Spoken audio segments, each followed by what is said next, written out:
এক ওভার 2 ওভারের একটা পারপাস তিনি মিট করতে অ্যাড্রেস করতে পারবেন। নাম্বার 4, 3 অথবা যদি ওপরে নতুন বলে 1-2 জায়গায় আমার কোনো প্লেয়ার লাগে, তো সেই আলোকে সাইফ হাসানকে আমরা দিকে চোখ ছিল।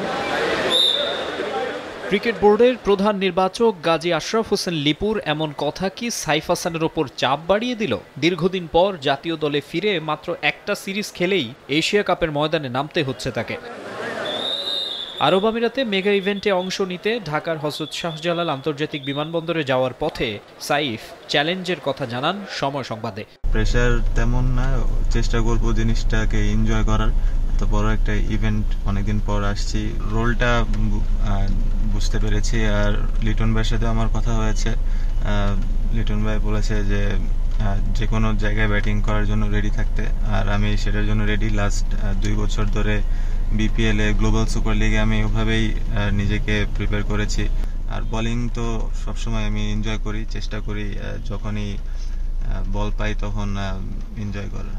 সাইফের সাম্প্রতিক পারফরমেন্স আহামরি এমনটা বলা যাবে না। ক্যারিবীয় দ্বীপপুঞ্জে গ্লোবাল সুপার লিগে 4 ম্যাচে 127 স্ট্রাইক রেটে করেছেন 84 রান, বল হাতে শিকার 3 উইকেট। এরপর অস্ট্রেলিয়ায় এ দলের হয়ে টপ অ্যান্ড টি20 সিরিজে 6 ম্যাচে 121 স্ট্রাইক রেটে করেছেন 132 রান, উইকেট নিয়েছেন 3টি।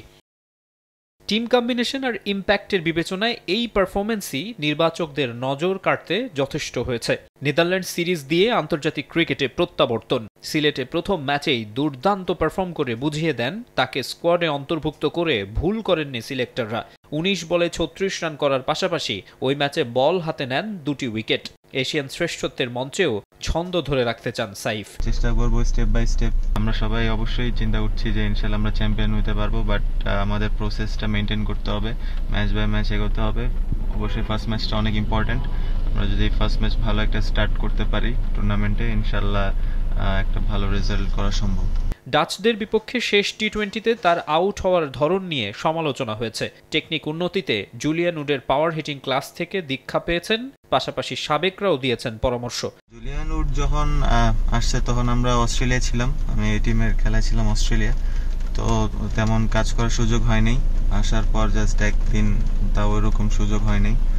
আর শায়ন হাফিজ ভাইয়ের সাথে ওরকম ভাবে কোনো ফর্মাল কথা হয়নি, জাস্ট উনি বলছিল যে যেভাবে যাচ্ছে ভালো যাচ্ছে, আর একটু চেক করতে নিজের ব্যাটিংটা।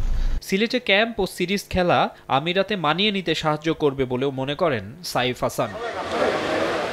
মাকসুম আলম খান, সময় সংবাদ, ঢাকা।